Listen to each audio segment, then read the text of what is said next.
The Nintendo GameCube has such a wonderful, wonderful library of games. There were over 500 games released on the Nintendo GameCube in North America alone. I have most of them here, and there's plenty of good titles and bad titles to choose from. So today, I want to start a new video series that I hope you all will enjoy greatly, where we take one GameCube game at a time, talk about the history of the game, give some interesting facts about the game, talk about review scores, sales data, the publisher and developer of the game.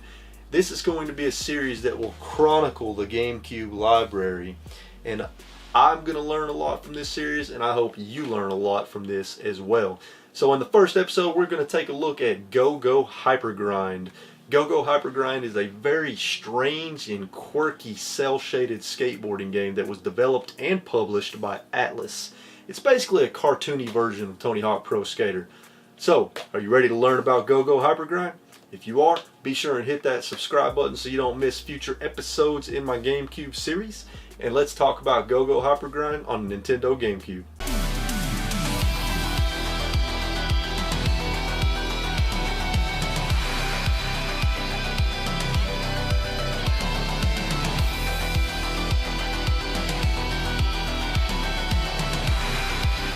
So let's start by talking about a very brief rundown of the developer and publisher of Go-Go Hypergrind, which is Atlus. So Atlus is a well-known and fairly prolific video game developer and publisher that was founded in 1989. They became really well known for developing high-quality role-playing games that were a little bit outside of the normal type of game we saw in the JRPG genre. Some of the most popular game series that were developed and published by Atlus are the Shin Megami Tensei series, the Persona series, the Trauma Center series on the Nintendo DS, and they also published Demon Souls for the PlayStation 3 in North America. Atlus had a hand in developing and publishing several games across many consoles prior to the release of Go-Go Hypergrind in 2003. I'm going to give you a brief rundown of some of the games that were published and developed by Atlus in North America prior to the release of Go-Go Hypergrind in 2003. More specifically on Nintendo consoles. For the NES, we have Karate Kid, Town & Country Surf Design, Xerxes, Friday the 13th, NFL Football, and Wacky Racers. For the Game Boy, Quirk and Spud's Adventures. Well, the Game Boy Advance was an era that Atlus was really heavily into, and they published and developed games such as Super Dodgeball Advance, Tactics Ogre, The Knights of Lotus, Lufia, The Ruins of Lore, Shining Soul 1 and 2, Double Dragon Advance, River City Rampage EX, and Shining Force Resurrection of the Dark Dragon. For the Nintendo 64, we have Snowboard Kids 1 and 2, which are considered classics and hidden gems for the console, as well as Ogre Battle 64, Person of a Lordly Caliber. And finally, for the GameCube, we have Cubivore, which I'll do a video on in the future in this series. And those are just some of the games that were published and developed by Atlus on Nintendo consoles in North America prior to the release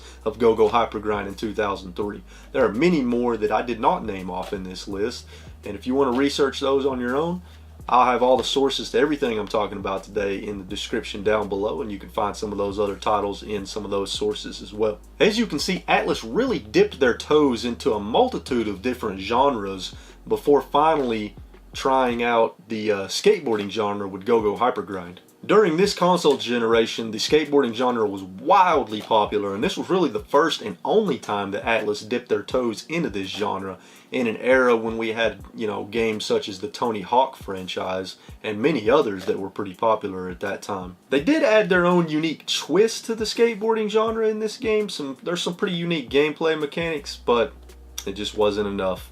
More on that later. Now, another thing that's worth mentioning for all you collectors out there is typically Atlus games seem to really skyrocket in value once they're no longer in print and years after the release. Not all Atlus games, mind you, but several Atlus games skyrocket in value, such as Go-Go Hypergrind and Cubivore on the GameCube that I mentioned earlier. They're two of the most expensive games on the GameCube, and we'll talk about that a little bit more later as well. I think this price increase that we see with Atlus games is likely due to low print volumes when they, and then they go out of print. There's not very many copies out there, and also low sales. Some Atlus games don't sell very well. Go-Go Hypergrind certainly fell within this category.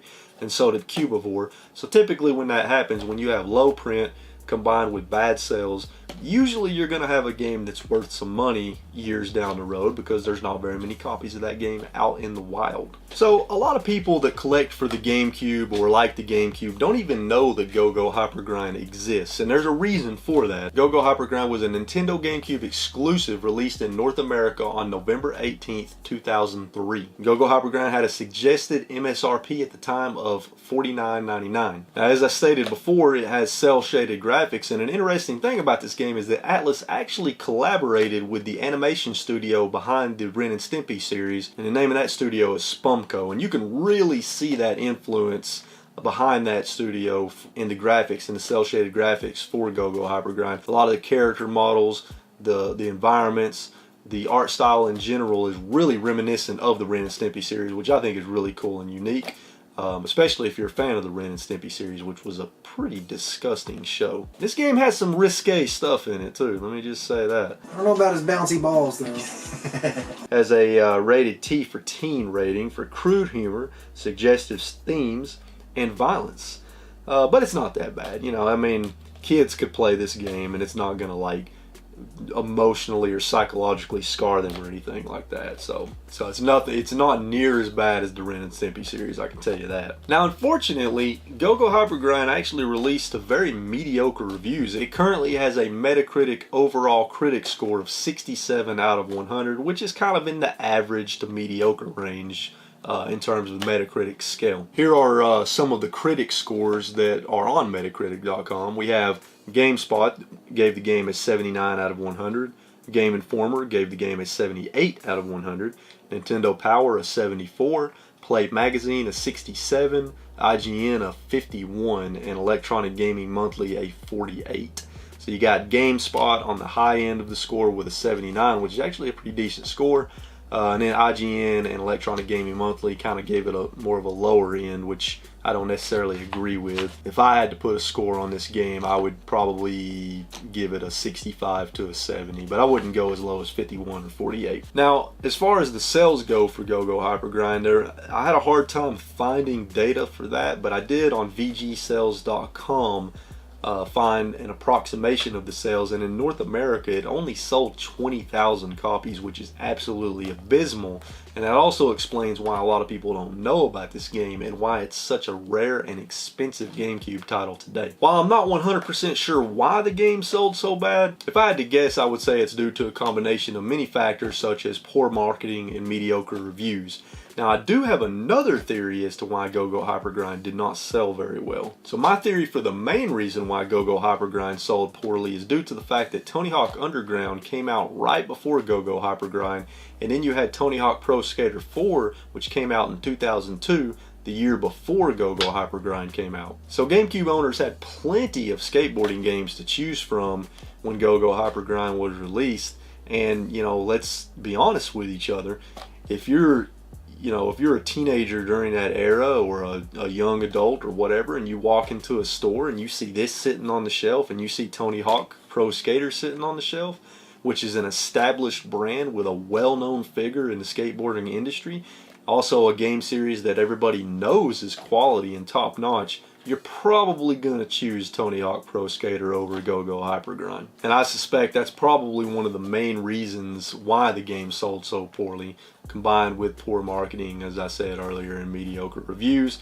It pretty much set the game up for failure from day one, which is honestly pretty sad because this is a very unique game, which I'll get into a little bit later when I talk about my impressions. Had some unique ideas, and I really enjoyed the art style in the game. Now, with all that being said, that is the reason why this game is one of the rarest and most expensive games on the GameCube, because of, as I said earlier, poor sales and a low print run. This is a really hard game to find. So any GameCube collectors, or just collectors in general out there that want to add this game to your collection, be prepared to throw down a pretty big chunk of money for this one.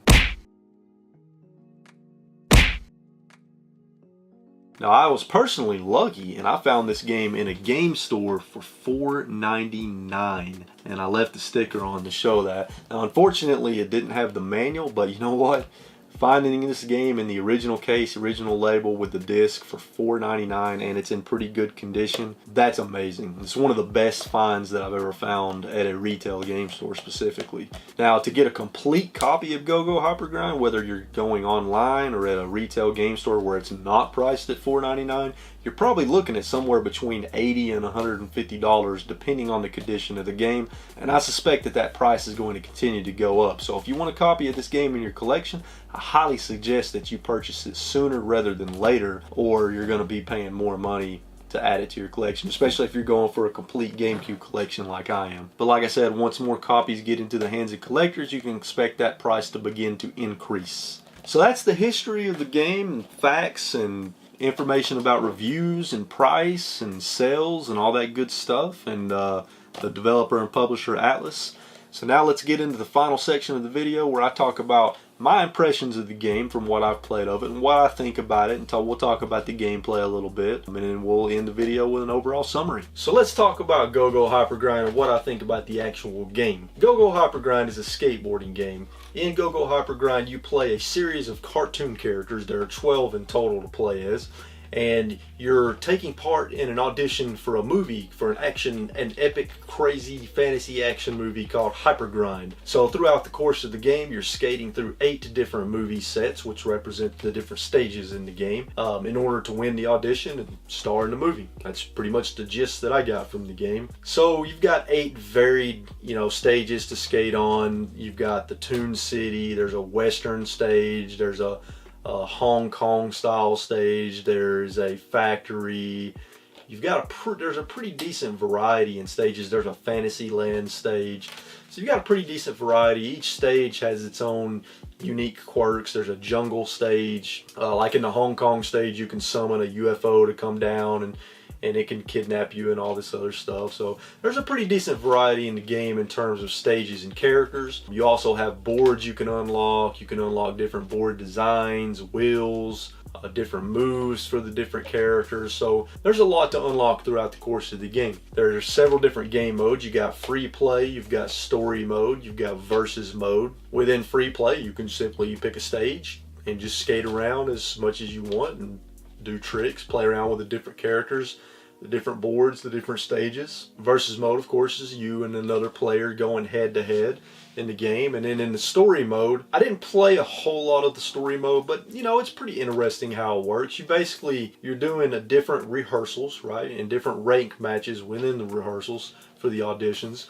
And so how it works is there's a series of matches that you have to play through, and each match has its own unique goal. There might be a match where you're simply trying to score the highest score possible. There also is a match called Simon Says, where you have to the game will tell you to do a certain thing and you have to go do that thing, and you have to keep doing that over and over. There's a mode to try to get the longest chain you can possibly get. There's even a battle mode where you run around trying to battle the other racers, kind of like the battle mode on Mario Kart. So there's a lot of variety there, but me personally, I would like it better if it was more like how Tony Hawk is, where you're in this giant stage and there's different things you can do, different goals to complete, getting the skate letters and all that good stuff that you can do in Tony Hawk, different goals and different missions to accomplish within each stage, because to me it gives the game a lot more replayability and variety within each individual stage. Whereas in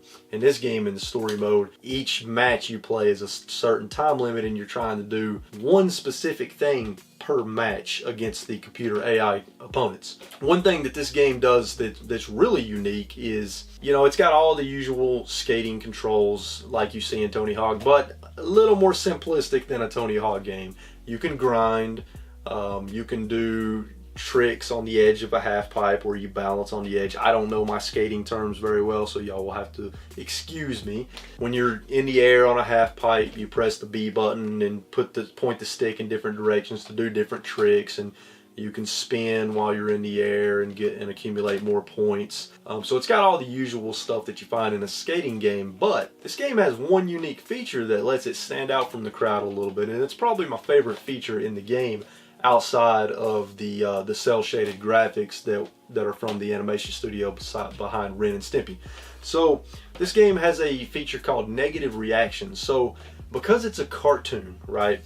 And you know, stuff like the Looney Tunes and different cartoons, they're always getting, it's violent without really being violent. You know what I mean? So in this game, with you being a cartoon character, there are all kinds of different things you run into and interact with to get a negative reaction. So what do I mean by that? Well, you might jump over a flaming barrel. You press the X button when it tells you to, and all of a sudden you're on fire. You might run into a vehicle and press the X button when it tells you to, and all of a sudden you're flattened. You might run into a spewing paint thing and press the X button at the right time, and all of a sudden you're covered in paint. You can get caught, you can get electrified, you can get decapitated, you can get punctured, you can get blown up by dynamite. There's all kinds of crazy stuff that can happen to you in the game. And what you do is you chain all these things together, and in between chaining them all together, you do tricks. So what happens is, let's say you jump over a flaming barrel and you press the X button and you're on fire. There's going to be a little meter at the bottom of the screen that's slowly going to tick down.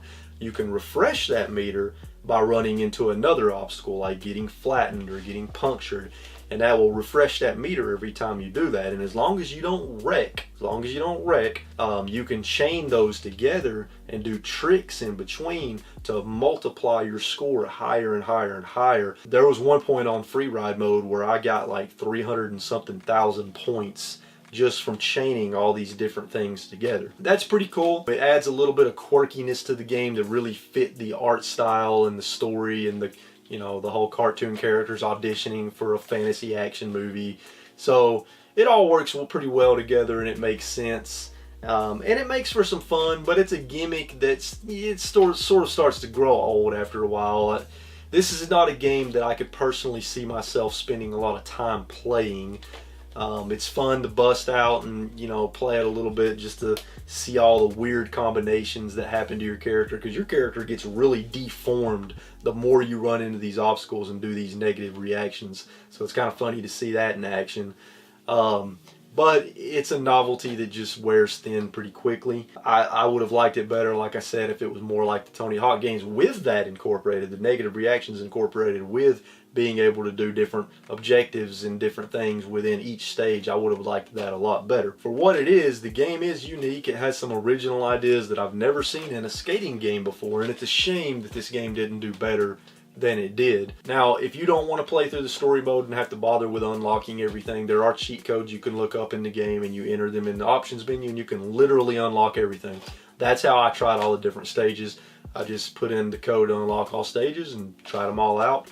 Unlocked the secret characters, tried them out. You can just put in the cheat codes if you want to and just play free roam mode, which really, I had more fun playing the free ride mode than the actual story mode. Overall, Go-Go Hypergrind is not a bad game. I think IGN and Electronic Gaming Monthly rated it a little low because, like I said, me personally, to me it's in the 60 to 65 out of 100 range if I were to put a score to it, which I don't really like putting a score to video games. It's a fun game. You could probably get a couple hours of fun out of it, but this is certainly not a game you're going to drop this kind of money on just because you want to play it and have fun with it. This is a game that a hardcore collector like me is going to drop some money on so that you can complete your collection or have just a rare item in your collection. It's still a game you can have at least a little bit of fun with instead of it just sitting on the shelf and collecting dust. Go-Go Hypergrind is a very unique game from a very unique and well-known developer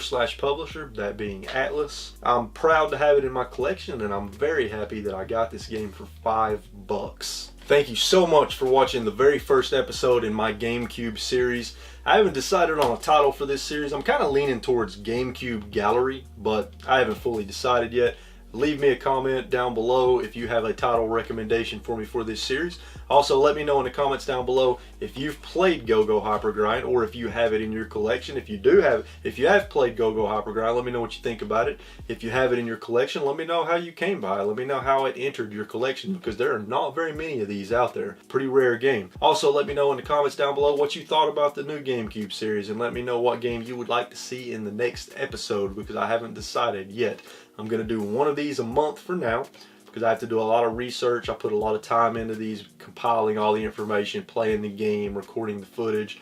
So as of right now, it's just going to be one episode a month. But this is a series I'm very devoted to because the GameCube is one of my favorite systems of all time, and I have plenty of games here to choose from for future episodes. So if you enjoyed this video, please be sure and hit that like button and subscribe so that you don't miss episode number 2 and a lot of other cool stuff that I have planned in the future. Until next time, keep playing games and having a good time. Later.